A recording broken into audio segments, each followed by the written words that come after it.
I'm Agnes. I wanted to introduce myself first off. I work at the Women's Center. I'm the Iris magazine editor, and I'm also the communications assistant at the Women's Center. I'm Allison. I'm a fourth-year media studies and women and gender studies double major and the assistant editor at Iris. Thank you guys so much for coming out. I'm really, really excited everybody's here, and I'm glad to see a good mix of students and women from the Charlottesville area. So if you're a student and you got an email from someone named Allison asking you to come, that was me. And if you're a faculty member or someone who works in the Charlottesville area, that was from me. Also wanted to mention that Iris Magazine is a student-run publication. They get guidance from Women's Center employees, and Women's Center sponsors this publication. And each year, Iris Magazine puts on an event like this, focusing on women in a specific area of study. Last year, I know Kim was there. It was at Darden for the iLab, and it was focused on women entrepreneurs. So this year we decided to work with STEM and pair up with UVA, Charge, and others in the field of STEM. So thank you so much for all of your participation and your support in this event. Yeah, I don't know if, just in case anybody missed the registration table, so one of the cool things about putting on this event is we were given a grant by the Parents Committee, so they're kind of the reason this whole thing is possible, and with part of that grant, we bought these really interesting books. We looked them up online, and we thought it was really cool, and it was really applicable to this kind of event, because it's just women working in STEM sharing their stories, and they're all published in one book. So in case you didn't get a book, those are in the back, but we just wanted to say that kind of a thanks to the Parents Committee and to the Women's Center for helping us and allowing us to put on this event. And thank you so much to our amazing presenters. I can't wait to hear what you guys have to present and say, and our great moderator. And just thank you so much for coming out. We're really excited about this event. So yeah. Sure. Yeah. I want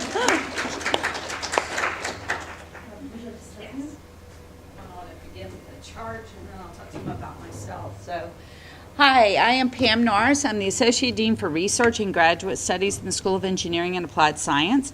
I'm also the Frederick Tracy Morse Professor of Mechanical and Aerospace Engineering, and I'm the Director of our CHARGE program, which is an NSF Institutional Transformation Grant awarded by the National Science Foundation.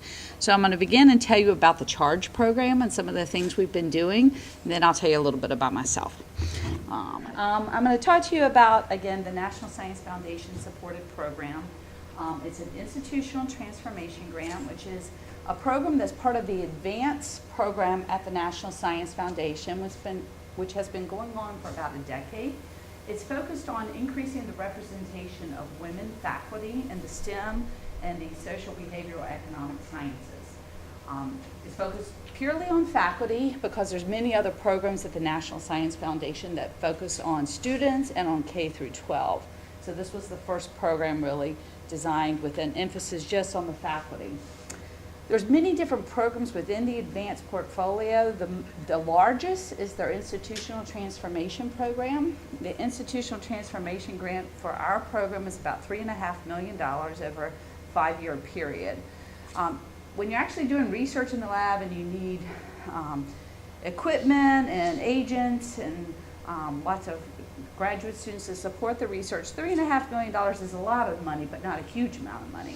But when you're talking about the type of program we are, where you're focused on policies and changing perceptions and the climate at a university, it's a pretty good amount of money, the most you're going to get in any one place to focus on such an issue.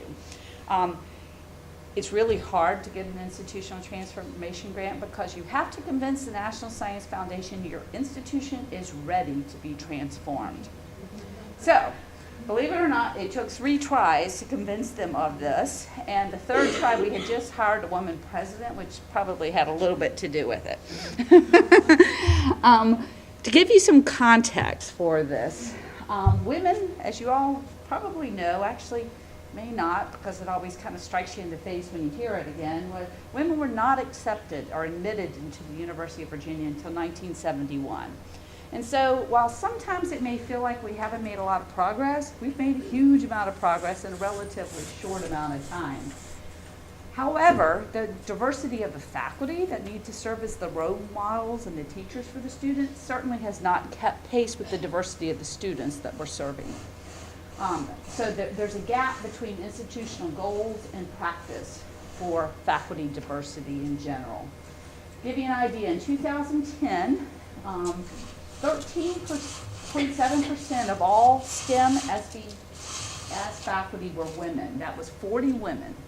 Then we hired a lot of faculty over the next few years. It's the good news. So we doubled the number of women faculty in those disciplines, but still only represents 18.6% of the faculty in those disciplines. So we're certainly a minority. So we've increased, but not to the point where we want to be. So at the start of our grant, we did a lot of surveys and focus groups to try to get a feeling for how the women in these departments were feeling. And in general, there was a report that women often felt isolated, unrecognized, and really trapped in a place of male privilege. Oftentimes in our departments, there is a single woman faculty member. It's very hard to be that lone woman faculty member. For a long time, I was the only woman faculty member in my department. We have 4 now, thank goodness. The other thing is a lot of the gender traditions that we practice at the university that are part of our heritage and our history at Mr. Jefferson's institution really contribute to the situation. In particular, faculty aren't referred to by doctor or professor. So I can't tell you the number of times a student has said to me, "Oh, you have a PhD?" Believe it or not, that's what they require to teach at a university like the University of Virginia. But the Mr. and Miss tradition actually has unintended consequences that I'm sure Mr. Jefferson wasn't thinking of when he came up with that tradition. So we're working in this environment. So as a result of that, and as a result of the focus groups, we came up with 5 primary goals as part of our charge initiative.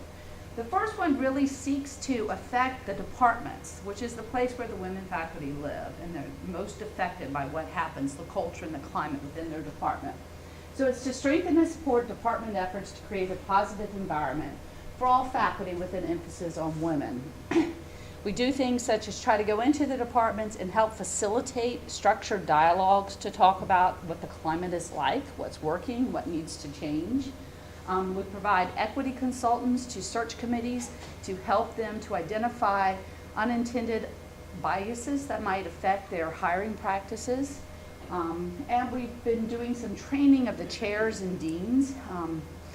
Last year we did this through a theater group where they just acted out the way a faculty meeting or a discussion might unfold, where again, unintended biases or unrecognized biases strongly influence the situation. Our second goal is recruiting and hiring, with just a plain goal to increase the number and the diversity of women faculty in our STEM and SBS disciplines. We do this through 2 things primarily. One is we've developed a website that's called the Academic Search Portal, which provides a lot of best practices and literature. For example, reviews of papers that talk about how letter writers for women and for men can be very different when writing a letter of recommendation, and what you might be able to do when you review those letters of recommendation to account for that. We also have a faculty search seminar at the start of each academic year where the search committees are invited and again trained and given some situational awareness to these issues. Our third goal is to get ideas from the community, such as you. So it's to generate and implement creative grassroots solutions from across grounds to barriers preventing the hiring and retention of women faculty.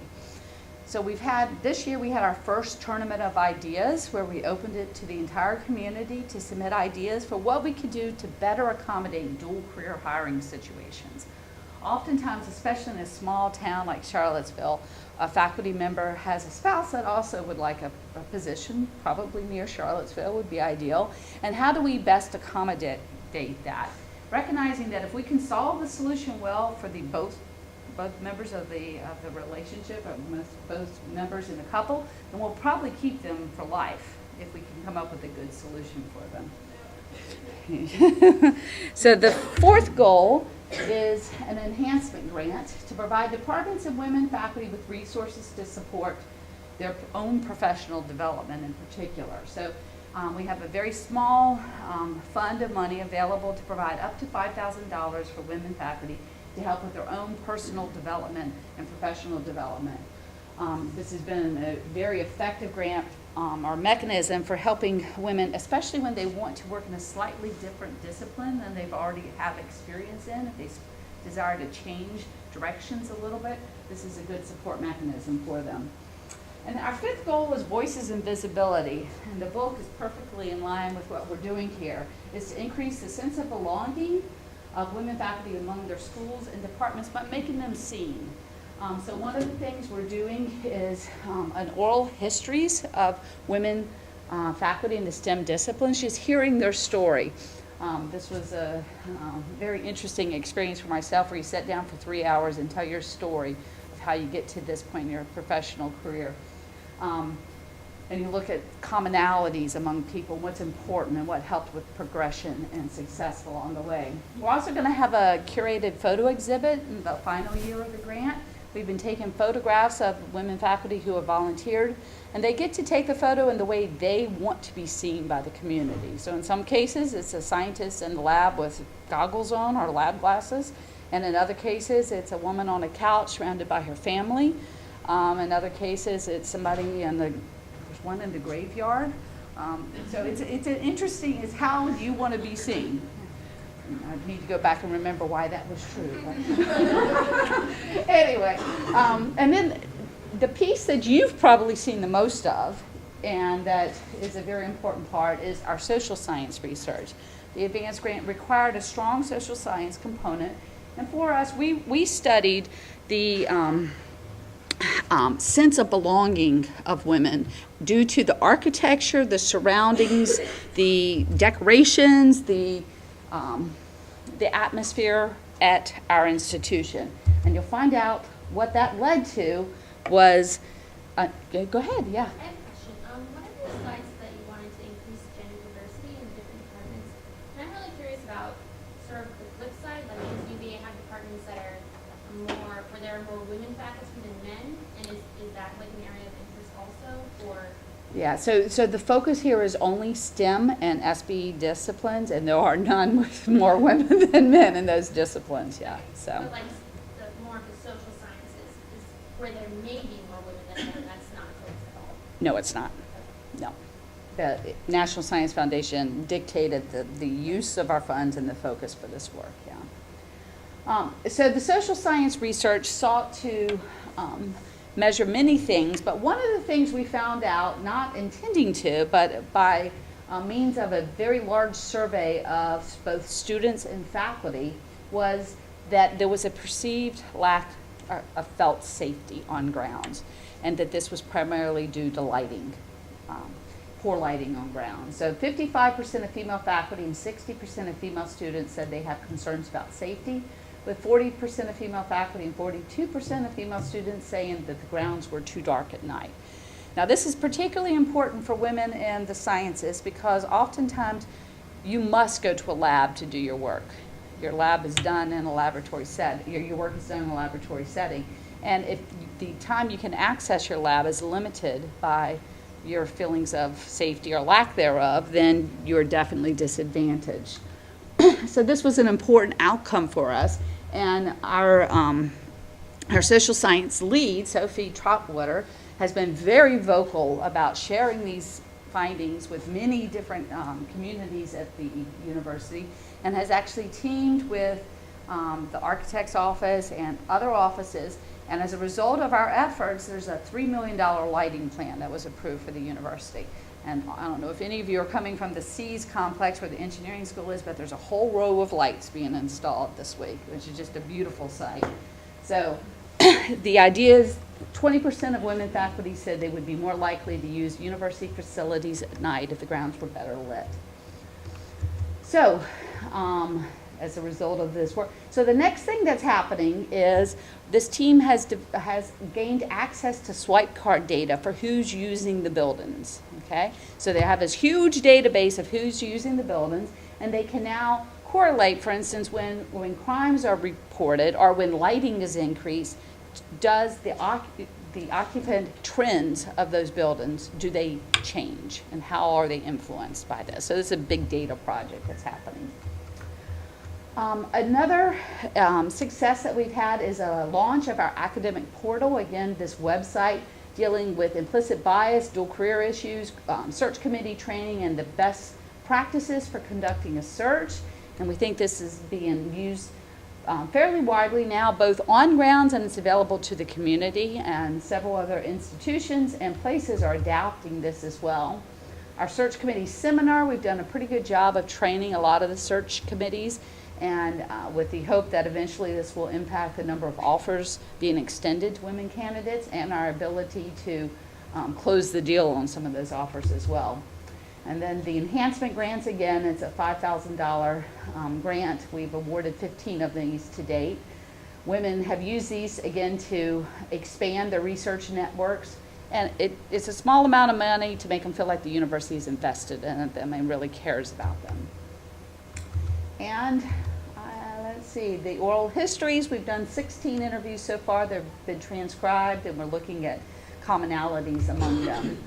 And then we've been providing equity consultants, which are trained external consultants to serve on or to advise search committees in their practices to make them aware when the bias might be entering the discussion.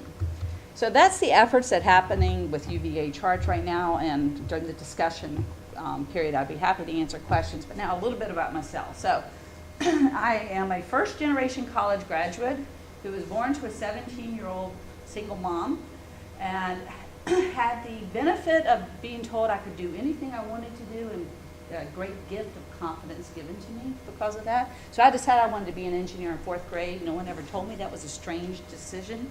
So thank goodness. So I went to undergrad and showed up for engineering school, and that's probably only then when I realized that there weren't very many women around but me. But they told me that what I would be learning as an engineer is problem solving. And it's like, wow, that's about the best thing you can learn. I can do anything I want to do if I can just be a good problem solver, so that is a good choice.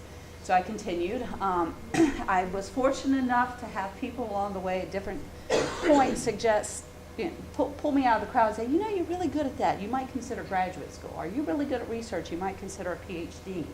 And those were really important events in my life. As I learned from my oral history, I saw those important interventions along the way where somebody, just a comment. And I've shared my transcripts with them now to let them know what a large impact they had on my life and my development.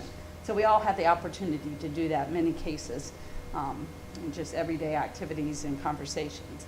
I then became only the 3rd woman ever to get a PhD in mechanical engineering at Georgia Tech, which is a huge engineering school, and was hired as the 2nd woman in my department. The first one was hired the year before me, and she was the 4th woman to get a PhD at Georgia Tech. I've risen through the ranks, have 2 beautiful children who are 11 and 13, and at the same time I was promoted early twice. So I have figured out one important thing through this, and that is there is no such thing as work-life balance. Somebody's always winning, either work or my family. Somebody's always losing, and I've come to accept that and recognize that it's not quality of time, or quantity of time, it's the quality of time you dedicate to an effort that's most important. So, that's my story. And I'll turn it over now to the next person, and we can have discussion later.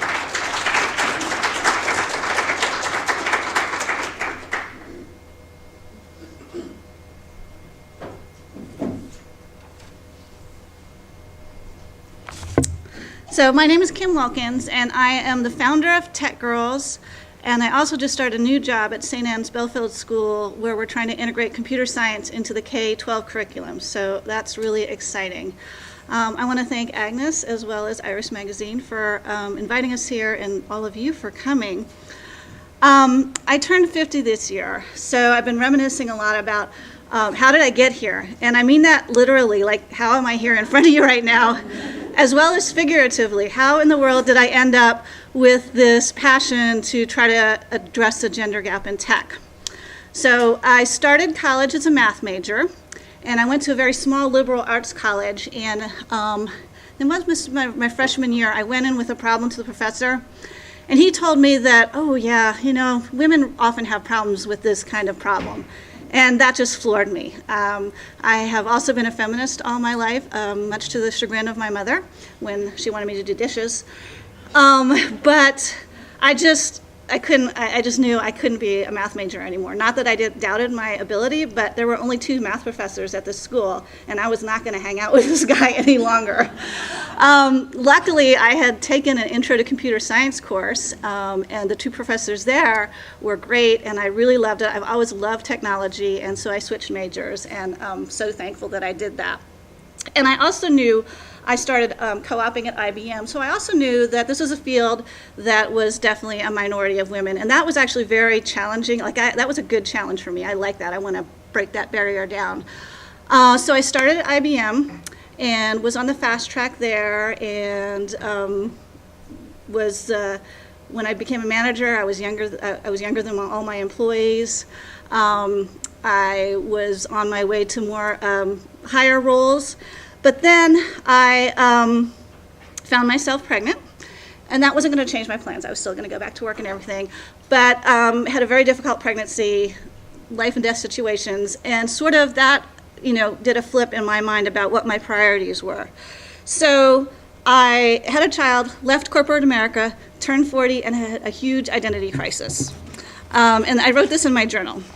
I had done well in a man's world, but now I found myself in the world of motherhood. How was I supposed to excel at something I had no training for? What was happening to my feminist agenda? I thought I was helping pave the way for more women after me to be treated as equals, but instead I was just playing by the rules of corporate America, and they no longer seemed adequate for my life. I felt like a rebel without a clue. So a few years later, I found a new passion, and that's teaching technology. And then a few years later after that, in 2010, I attended my first Grace Hopper celebration of women in computing. And if you ever get the chance, go. It's awesome. But I also found there that not only were women were actually less involved in computer science than they had been when I graduated. I graduated in '87 with computer science degree, 37% women. Now we're talking, I've heard 18, 13, whatever, the number keeps going down. And that just really affected me. And so that is when my new mission in life was born, and that was to try to address the gender gap in tech. So I started Tech Girls in 2012, really just with an idea and a Twitter account and Facebook, and putting the message out there. And the first year, I think I had 6 girls, middle school girls, that came to an activity that I did. And since then, we've been 3 years now. We're now in 3 different middle schools in the county.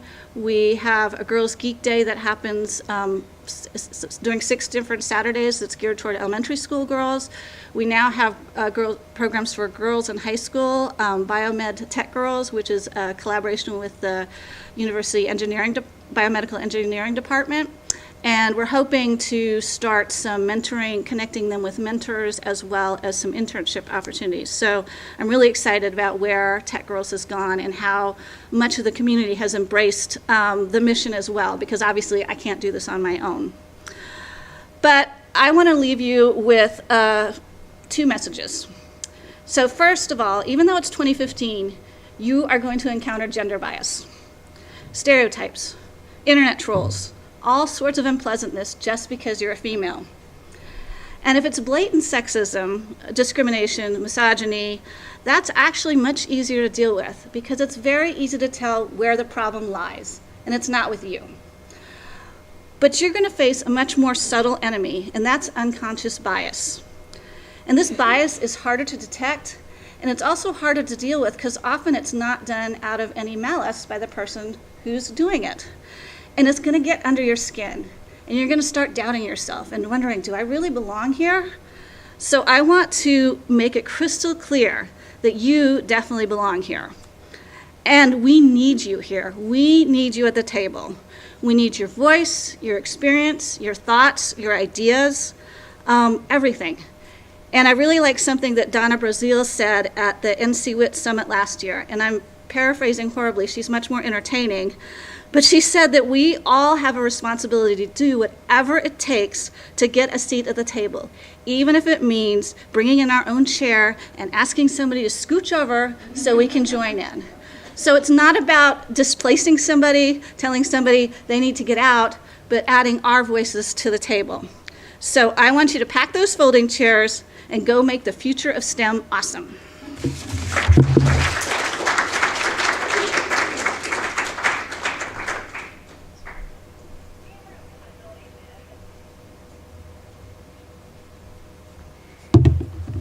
Hi, so I'm Amy Leviers.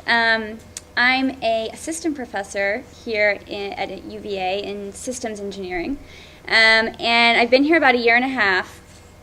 And I have some great slides about my research, which I could show you all about. But I think that sort of taking the cue from our previous speakers, it might be more interesting or more appropriate to really give you. And also, I read one of the essays in this book before we started, and she said something really interesting in her essay that I think I'm seeing in this room today, which is that narrative is like really important and juicy, and kind of what Pam touched on in the charge, part of the charge effort, is that narratives can be just hearing someone else's story of how they did, what they're doing, even if it's totally different than your story, is kind of I think it's a really powerful thing. And I'm not a social scientist or a psychologist, but I think it might be more powerful for women than for men. And it's something that's very powerful for me. I've been reading this book, The Innovators, by Walter Isaacson, and it's like a biography about computers.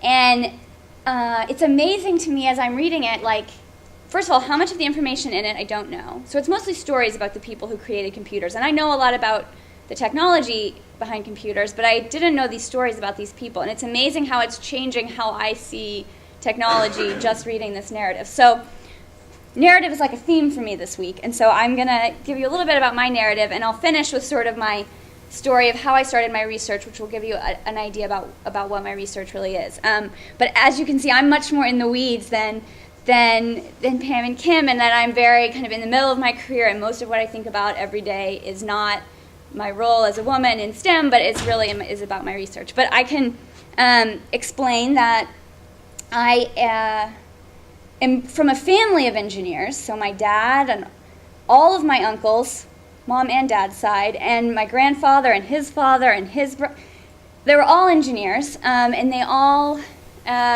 wore those glasses, like with the piece across the top and like the big oversized frames that were like 5 pounds, and had like the watches with the calculators on them, and like that was my kind of growing up environment. I'm one of 2 girls, so my father, who is like the most sort of, I think of him as such an engineer, you know, he can take apart any machine and put it back together, right? Cars. We literally always have like an inloader or something in our yard at home that he is currently taking apart or putting back together.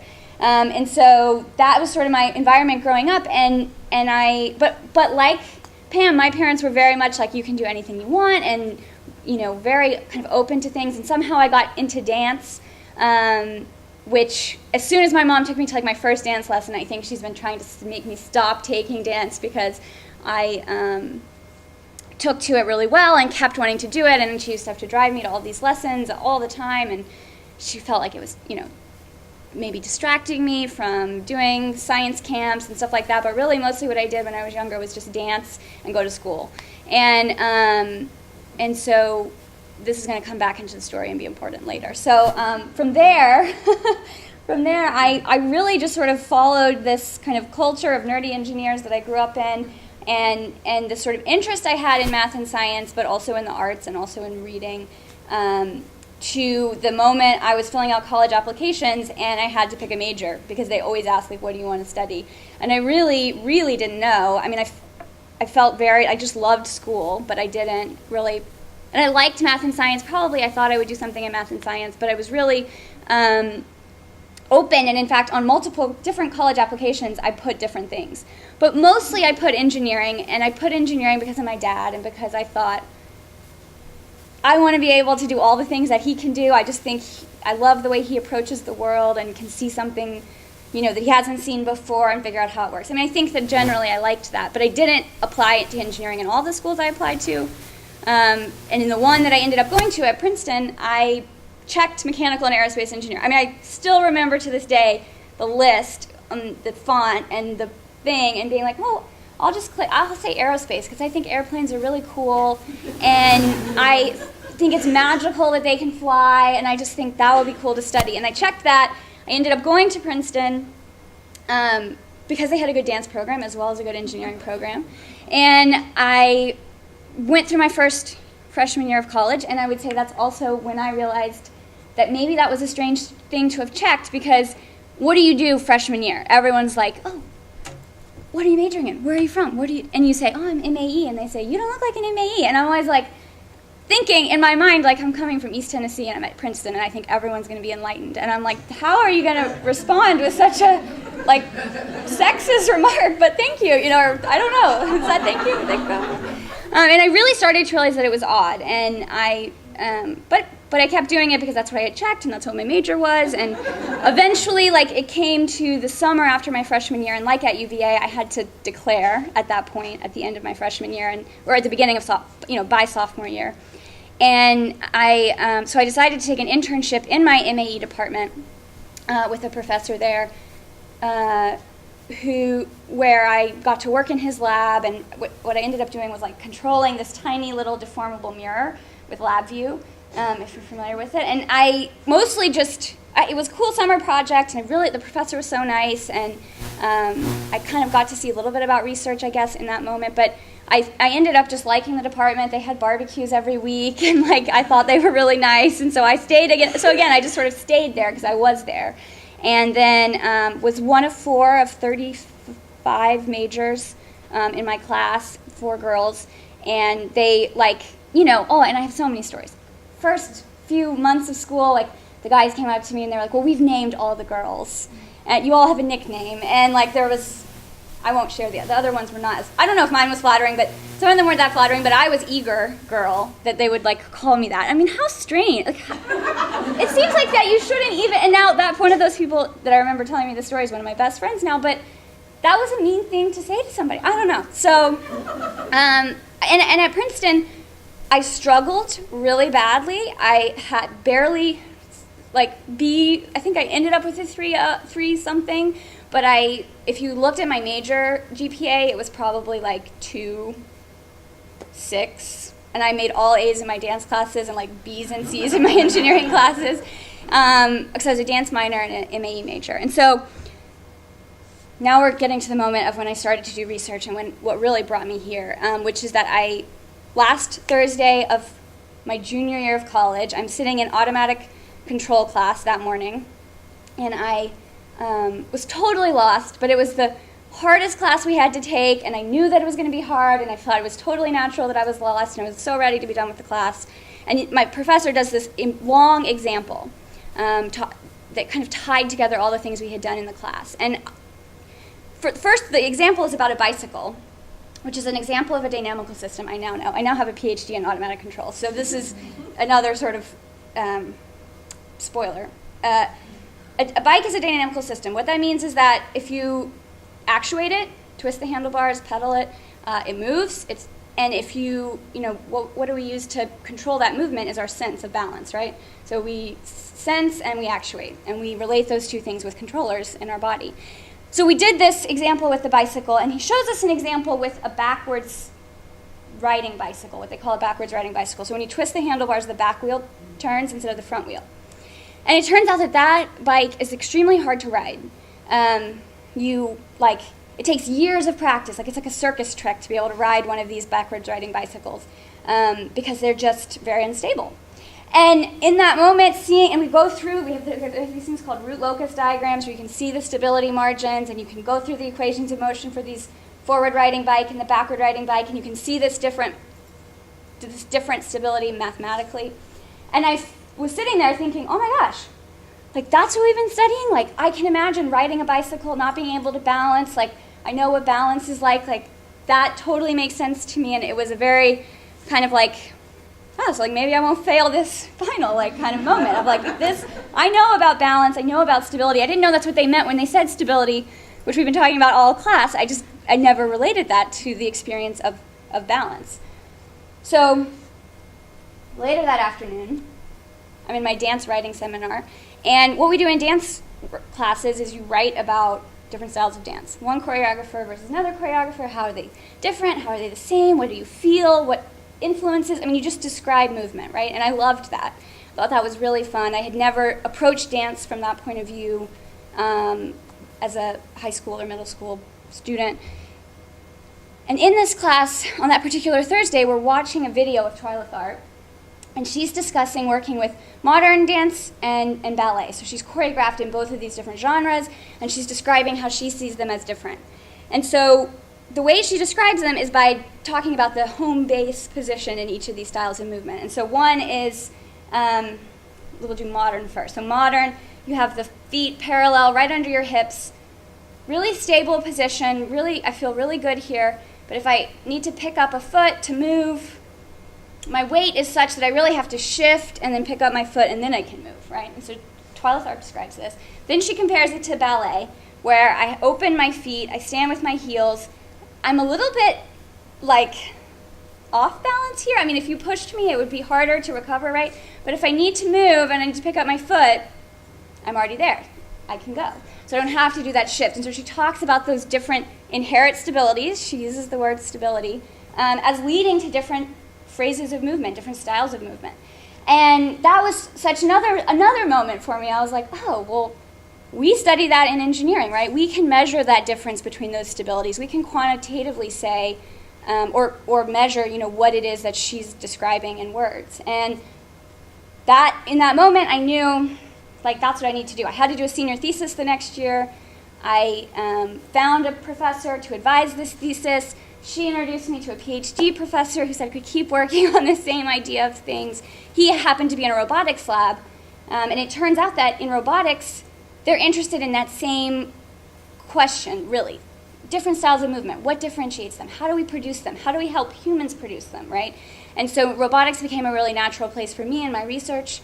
And I still study that same thing of that embodied sense of balance. How do we bring that to making programs for robots or algorithms that help people make programs for robots even. So that's my story of how I got here, but it's also a little bit about my research, and I'm happy to talk more and even show you slides if you want later about my research as well.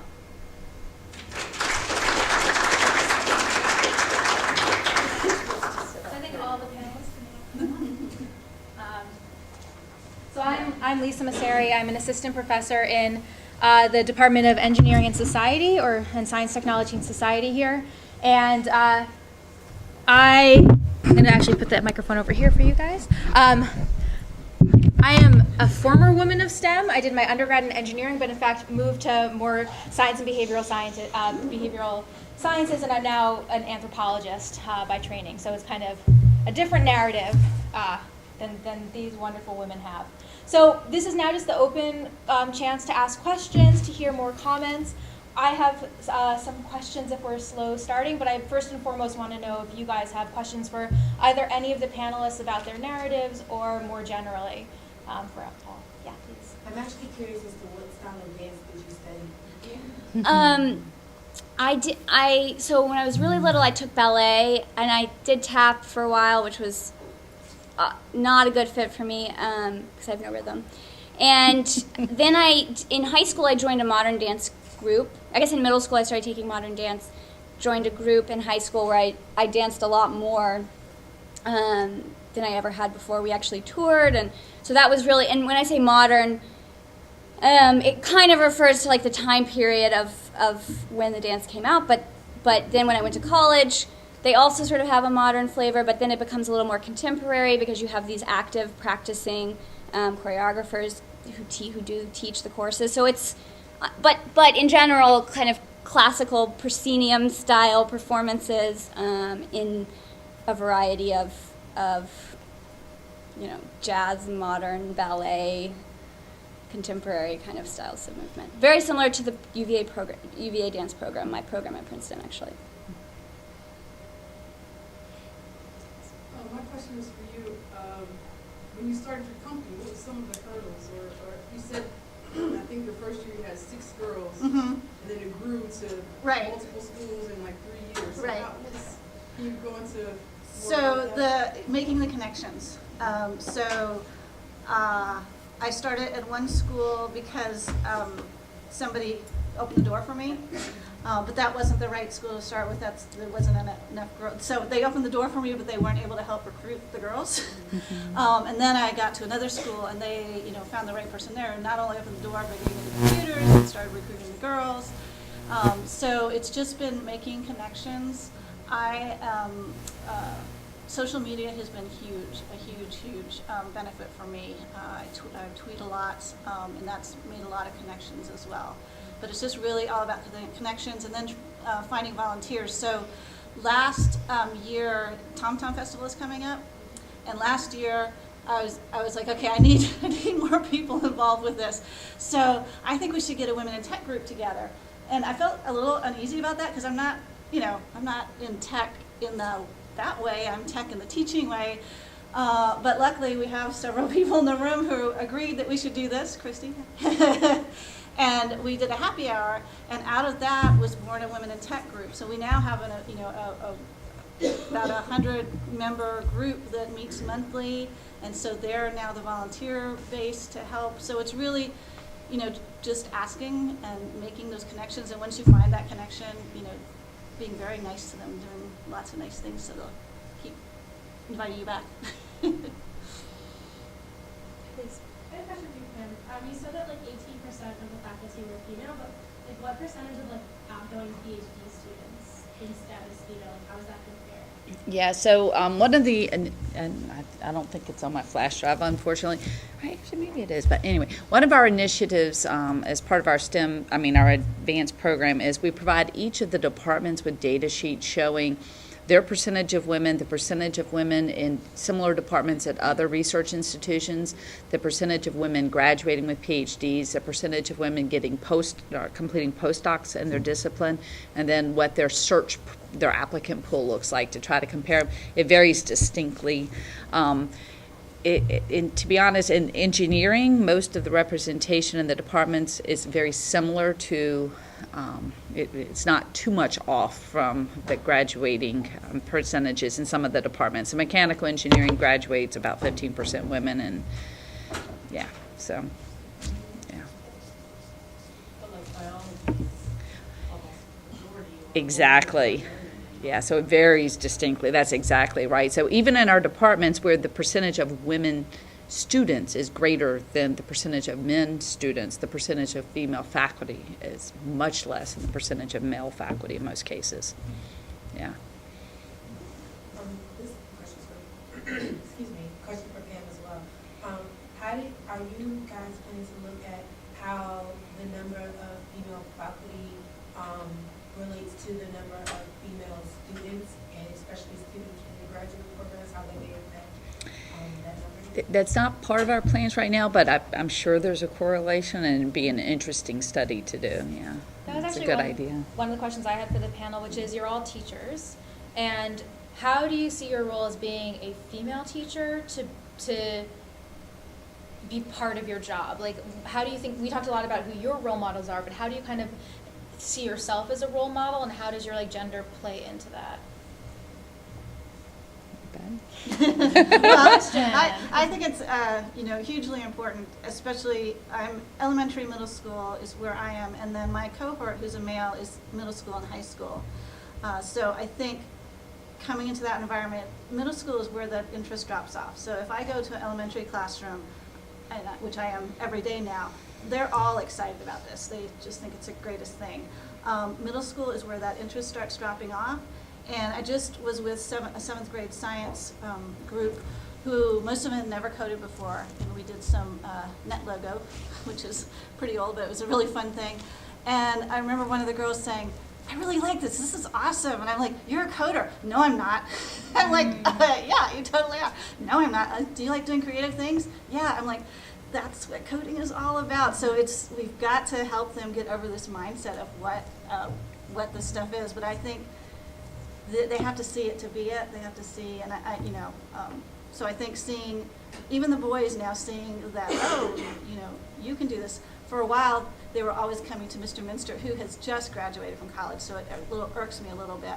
But they'd always come to him with questions, and finally they're realizing that, I can, Miss Wilkins knows what she's talking about too, so I think it's good for both genders to see that. Do you want to answer? Well, I barely know anything about teaching, so this isn't a fair question. I was a graduate student, and then they dropped me in a class full of undergrads.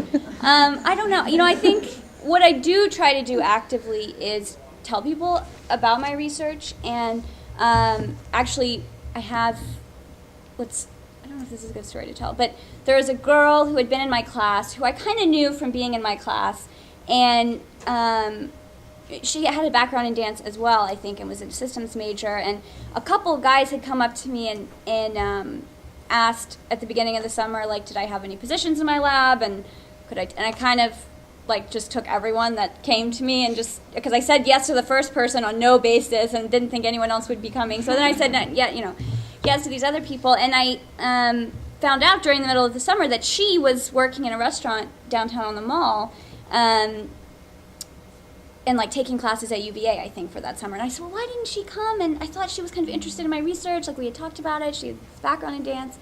And, they said, oh, well, and I said, you guys go tell her. They seem to be friends with each other. And I said, go tell her that she should come work in the lab this summer, because apparently I'm just taking up, So literally, and I saw her walking in the hall one day over the summer, and I said, Anne, you need to come work in my lab.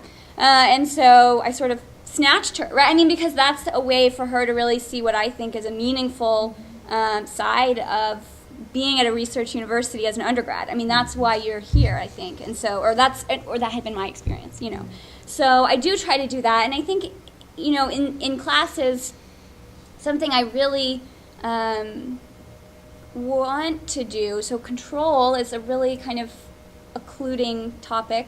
As people like me struggle with it a lot when they first see it, and I would really like to eventually develop sort of embodied exercises, because it's such an embodied topic. We can measure, okay, is this position easy to balance in? Is that, we can really relate that sort of a different type of experience to this technical material, and a different way of presenting it.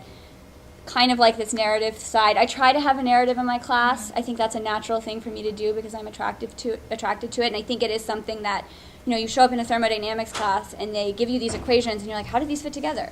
And people think it's the most boring topic ever, and they don't realize that all those equations describe explosions. And that is, so top down, bottom up kind of philosophy I think is important too, but I don't know. I think building on that, one of the things when I teach classes, I really like to talk about the impact of knowing that material and what you can do with it. I think women often choose a discipline because they want to help the world be a better place. They want to contribute to society. And that's why so many women study medicine and nursing and teaching, and they want to make a contribution to society. And one of my colleagues in mechanical engineering was once telling a story at recruiting weekend that I just loved, which was he designed safety restraint systems for automobiles, works in our crash lab. And he said, I can save more lives with one good design than a doctor could ever hope to see of patients in his lifetime. And that was a really powerful discussion for me, and the fact that talking about the impact of engineering and the knowledge we have and how our work can make a difference for society. So I always try to bring in the societal impact when I teach. I was just thinking that one of my very small strategies I teach engineers is I always make it a real point to try to call on the women as soon as I see their hands, even if not necessarily in the queue order, just because I have so fewer women than I do men in the class, so trying to get an equal voice, even if there's not an equal number. And I was just thinking, as I looked out to see who else had questions, I was like, they're all women. I can call on any of them. So please, more questions from you guys. Yes. So Kim, I'm interested to hear what your plans are for implementing computer science into the senior curriculum, what technologies and Sure. So at St. Anne's, they actually started kindergarten, if you can believe it. Kindergarten through fourth grade has iPads, and then fourth grade they start getting laptops and on that. So it's been a lot of investigating what the tools are, and there are a lot of amazing free apps out there now to do this with. So in K to 3, it's mostly about using these apps, and they're sort of challenge-based problem-solving thinking things through.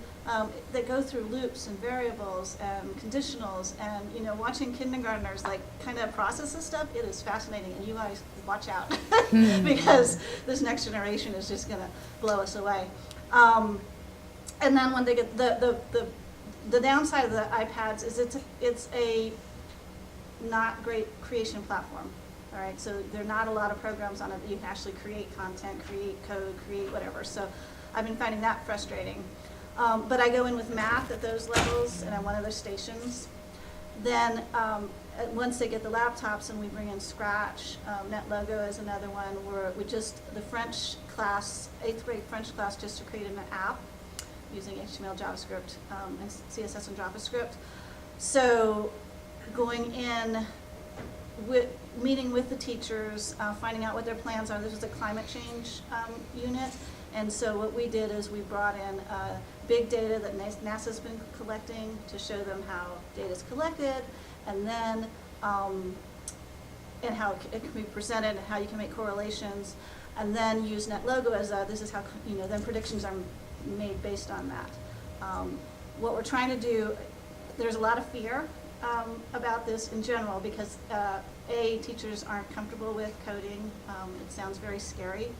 And B, they think it's an extra thing, like they can't do an extra thing. And so we have to be very mindful of not making it feel like an extra thing. It's actually enhancing what they're doing, and we're not, but it does take a little extra time. So that's one of the things we're negotiating is you can't just magically start coding. You have to kind of get a little background there. But I think as we get these kids earlier getting exposure to that, then they're going to have an easier time of it.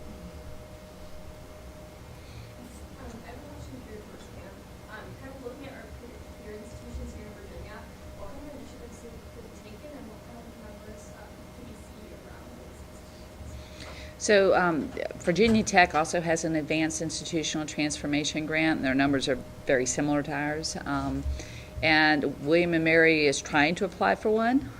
So I think everybody's in sort of the same boat. Yeah. Sorry to say. Is that, do you know, how about like larger country demographics? Is there any like regional factors that play into the imbalance, or is it just that across the board? Yeah, I think it's just bad across the board. University of Virginia ranks 54 or 56. Do you remember, Kelly? 54 or 56, one of the two, for 62 AAU institutions for representation of women in all disciplines on our faculty. So that's not even the STEM, SBE disciplines. And it's 58 out of 62 for representation of minority faculty on our faculty. So we're a very white male-dominated faculty at the university, which. I wanted to piggyback on that question. When we talk about women in STEM, we're normally lumping or aggregating all women, but the experiences of women disaggregated across different races or ethnicities or family status or person with disabilities. Women that are at the intersection of several identities kind of get overlooked. So how is that specifically addressed through charge, if at all? Yeah, so we specifically promised to attempt to address the both gender and race minorities for our grant, and it is definitely the hardest part of what we're doing. And there's not even great literature to help us with it, to be honest. A great publication just came out about 3 months ago about the double impact of the double minority status and what it means, and I can share that with you. It's a fascinating report talking about the perception of women faculty and then the perception of women faculty of color as well, and everything is just magnified, and unfortunately, if you have any ideas, we are all ears.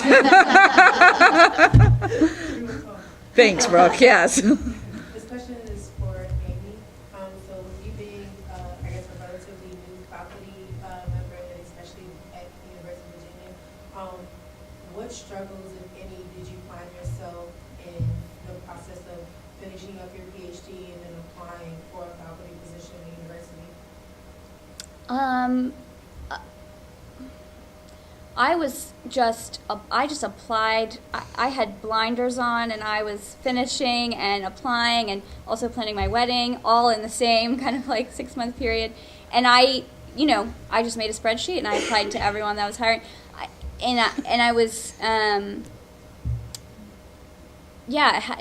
So I don't know that I struggled with that at all. Or if I did, I just was so single-mindedly like, this is what I need to do. And it was a cool experience because you get to go to these interviews, you meet a lot of people at the universities or I met a lot of people at the universities where I interviewed and practiced.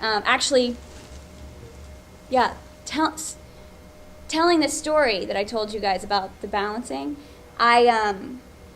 my first faculty interview was at the University of Memphis on February 13th in 2013. And I had given a practice run-through with my lab. My lab, we always did practice run-throughs with our talks. And so I had done a practice run-through that Monday before. And this is kind of embarrassing to say. I don't know if this is answering your question, but I'm just remembering. I cried for the last 10 minutes of giving my practice run-through talk of especially when I got to the part of here's what I want to do and here's where I want to go and this is my vision forward. And I just found it really overwhelming to say that in front of my lab, who was all that's kind of a long story, maybe my relationship with them. But so I'm in the bathroom in Memphis. I've never practiced my talk without crying. Even when I did it for my husband, I was crying. Just me and him, or at that time, fiance. So I'm in the bathroom in Memphis, I have to give this talk right now. How am I going to do this without crying? Well, I didn't think I was going to cry, but who knows? So I was in there. I was I should just tell that story. And so I went in and I told that story, and then I gave the talk, and it went really well. So I guess there is a mental thing there, getting through, being able to present yourself as something that you don't have a lot of models for, maybe. I don't know. But it was a fun experience for me from that point of view, and I really sharpened this vision of what am I doing? Why do I want to do this? Where am I going? And how can I explain that to people? And I think that story really does explain where I came from and the same place that I'm trying to go now. So that's what I can relate about that. I cried at every one of my job interviews, and I think it's part of putting yourself out there in a way that you're not usually do as a woman. Yeah. Just every single one. Even the ones I got, I was devastated. Even when I got the offers, I still cried. I'm curious about, I was a math major in Scranton, and I don't know if any of you guys have seen Danica McKellar's math books, which are geared towards girls. I think the first one was called Hot X Algebra, and then something else called Geometry with Curves. I encountered this in the bookstore for the first time in Barnes & Noble, and I found it, and I flipped through it, and it was oh, say you and Susie went shopping. Susie bought 3 nail polishes that were $10, and you bought 4 lipsticks that were $3. What's the difference in money that you guys spent? And I went over to my dad, and he's also an engineer, and I was so enraged, and I was I could just burn this book right now. This is why people think that girls are bad at math. I'm wondering your opinions on the balance between sort of gearing things towards girls while not being isolating and sort of making it seem like they're the ones who need more help, rather than, I think if she had written a book that was just a math book for kids, then girls wouldn't think that it was weird that there was only a math book for girls sort of thing. That's a great and hard question. The same thing happened around the Goldie Blocks, the toys That's for right. women, where it was quite attacked because even though it was disrupting the pink aisle, it was still in fact pink. But then there was this whole notion of the narrative being really important because that is what women do, even girls tend to engage with. It's clear from all the accounts here. But anyway, I'd like to hear the panel. Yeah, I struggle with that as well because I don't want. With tech girls, I don't just want the girls to stay in this bubble. I want them to feel comfortable with tech and then go out and, join the rest of everybody else, what they're doing. So my goal is that they have this community that they feel safe experimenting with stuff, but then, we can get them to a stage where they're comfortable and then they go take that class that they weren't going to take or whatever, because this is just an after school, before school thing. But it's a delicate line to follow because You have the girly girls, and there's one way to deal with them, and you have other, girls are all different, right? They're not all the same either, and so I think you just have to cast a wide kind of net and do a variety of activities that will appeal to a variety of different interests. It's not specifically an answer to your question, but one of the things I like about the advanced program, the philosophy of NSF, is that you need to change the institution, not the woman. And I think that's, so many of the initiatives we've had and the way we try to approach it is we change the women to act more like the men. And the whole reason, in my opinion, for having diverse representation in these disciplines is that when you have a diversity of views, you're going to have more creative solutions. We're going to have better design solutions. We're going to have better outcomes if we have people coming at it from different points of view.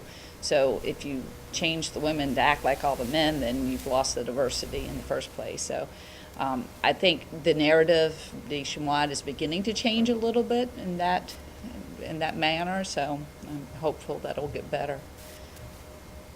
Yeah, and a quick follow on that. I totally agree with what Pam said, and that when the Goldie Blocks came out, I thought they were super cool. And I actually supported them, like $15 on Kickstarter or something like that, when the first thing came out. And then that commercial, the Super Bowl commercial came out. And I was kind of like, what's wrong with Barbies? Like, I loved Barbies. I had a whole thing of this and Polly Pockets. I mean, those, and Legos, and and I played with all these things. And I don't think that there was anything in my play that held me back or would have held me back from being an engineer. I think narrative is important. I think Barbies are physical and have mechanical parts too. I mean, I just think there's so many things wrong with this idea that there's something wrong with the aisle. Let's add to the aisle, but I loved Barbies. I think it's a separation though, right? It's just that this is a boy side and this is a girl side, when they should be all munched together. Yeah. Well, and that might be a comment about gender bigger than this, but yeah, it's, I just think that you need more, not necessarily Yes. in something instead of another. Not either or, it's Yeah. and. Yeah, Yep. yeah. So this was a follow-up to your response, and also with the Goldie Block, or more specific to the Barbie, where I believe this past summer where Barbie had a book came out saying Barbie Yeah. and Not really though. Right, initially we're thinking, oh, this is going to be a great book, and then we read the narrative where inside it showed that there wasn't no actual coding happening, and Barbie wasn't actually doing it, that these two guys ended up coming and saving the day, sort of thing. So what are some things that, for someone who likes Barbie, because I love Barbies growing up too, we have, younger nieces and daughters or whatever, how do we, teach them that, oh, they may like Barbie, but showing them this is what really needs to happen. These are the things that they really should be learning, and not necessarily taking after Barbie in this particular setting. What I loved about that was all the remixes that were done. Yeah. That was very cool. I would say what I found is, especially teaching text, you can't just say, hey, we're going to learn to code. Hey, we're going to create a game. Hey, we're going to do this. I mean, the guys will go for that. They're like, yes, good. It's more about the project. It's more about what are they going to get out of it. What can they create that is for themselves, or they give away, or it's, again, they want to have a purpose to something. And so it's approaching it from that perspective. You love Barbie, you hate the story, how can you tell a different story? Here, let's use Scratch to code it up, those kind of things. But it's really making it about something bigger than just learning a skill, because that doesn't attract the girls. That's right. Agnes, did you, I forgot what the original timing schedule was, but I believe you wanted to have time to mix and mingle after the formal conversation, or would you like us to keep on going? Okay, good. So we have time for more questions if more exist. Otherwise, I have one more doozy of a question. And I think it actually relates to this conversation we've been having about toys and structures and all of that, and how do you, so all three of you had this idea of unconscious bias in your talks. Pam, you talked about, professor versus Mr. and Ms. at UVA. You gave a wonderful précis of what to do with those biases and the two kinds of bias in your talk, and even this notion of you being the eager engineer, that's another unconscious bias, right? It wasn't intended as mean, but it was mean. So given that there are these unconscious biases, there's two approaches with them. One, as women in STEM, do you choose to ignore and recognize that the bias happens and then just compartmentalize and go about with your career, or do you try to change it, which is such an ambitious and hard undertaking? So I'm just curious, in all three of your careers, I'm sure you've done a little bit of both, and maybe either specific examples or how you've balanced that, or even just how you've thought about it. I'd really, really like to hear. I can tell a story that's not mine, but it was my master's thesis advisor from Georgia Tech, who was the first woman to get a PhD in mechanical engineering at Georgia Tech, 10 years before me. It's pretty scary, but she went on and went to Bell Labs after she was my advisor through my master's, and then she left Georgia Tech and went to Bell Labs. And she tells the story of being at Bell Labs her first week, and she was standing at the copy machine making a copy, and then somebody came up and gave her a stack of copies to make and said, "I need 3 copies of each, I'll be in my office." And okay, so what do you do with that, right? So I just love the story. So she made 3 copies of each, went back, gave them to him in his office, and then the next day she went to his office with a bigger stack of copies, told him she needed 5 of each, and she'd be in her office, and she just left. And of course he had to go figure out who the heck this woman was and who she thought, he went and made the copies and delivered them to her with an apology. So there's different ways of approach. I thought that was a beautiful example. And I think that's the approach I tend to want to take most of the time. To kind of show, not tell. Yes, to be like, exactly. This is how you made me feel. Yes, exactly. I love that. I wish we could all be so brave. Yeah. Yeah. Any other thoughts on this idea of unconscious bias? Well, I've definitely gotten braver as I've gotten older.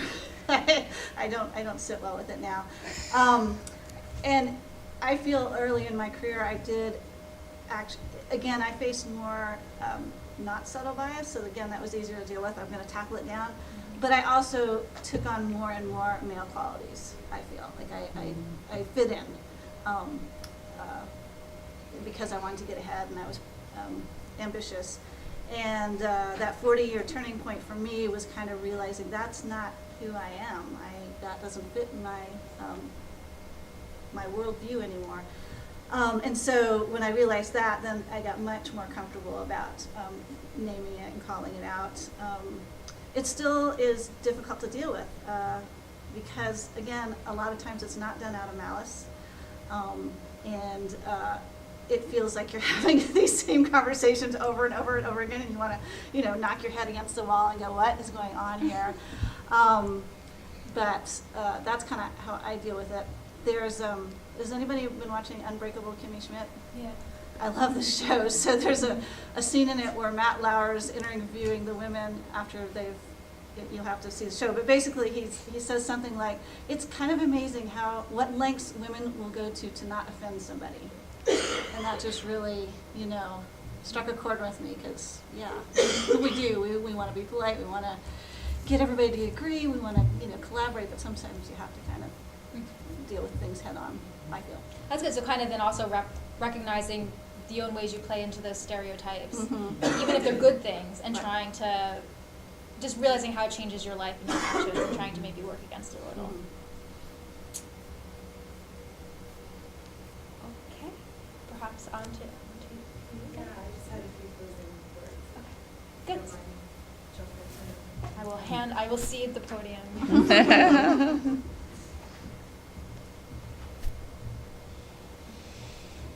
So I just wanted to be respectful of everyone's time. Feel free to take more food. We still have books at the registration table if you didn't grab one. We wanted to give those out as favors today. And, I know Amy already enjoyed reading one of the stories. And then I also just wanted to say kind of also in closing that the IRIS staff has observed that in this room full of different women of different backgrounds, different ages, and different areas of STEM, that we've really found similarities within each other, and really through the common bond of storytelling and narrative. I heard that word many times throughout the evening. And I also just wanted to say that that really is the heart of our publication at the Women's Center. Iris Magazine is, as I said earlier, run and generated by students, and their stories that they tell are based on interviews with women like you. And we really thank you for sharing your stories and taking time to be a part of this conversation. And I just wanted to point out a couple other Iris staff members. Michelle was taking photos. She just raised her hand. Sammy is also an Iris staff member. She's on the computer tweeting away about what all of you have been talking about. And Elena is another Iris staff member next to Michelle. And she wrote the press release and compiled the bios of all of you for the program. So, and Allison, you already know, but point her out again, the student editor this year. So thank you so much. Any other questions? Or no? Yes. So just a follow-up, you all asked some questions about data of universities and the current UVA charting website. We have all that information up on our website, including our AAU rankings against our peer universities. And the biology department, if you want to be part of the graphics council. Oh, and can I? Yes. Grace, you want to talk about Ladies in the Lab real quick? Put you on the spot, but you gotta tell. Okay, so, my friend Patricia and I, she's not here, but we're both third years students here, and we are hosting a Ladies in the Lab event on April 19th in Jarden Court at the engineering school. And we really are both just passionate about getting girls excited about STEM. So we're inviting middle school and high schoolers from around the area, near and far. We can reach out to our Golden high schools. And we have 80 girls currently signed up to attend. And we have 10 exhibits hosted by various female engineering groups and STEM groups. And we're really excited about the event. And we've been working a lot with Kim to reach out to these groups. And we're really just excited. And if anyone's interested in helping or supporting us in any way, feel free to reach out to me or Tricia. So.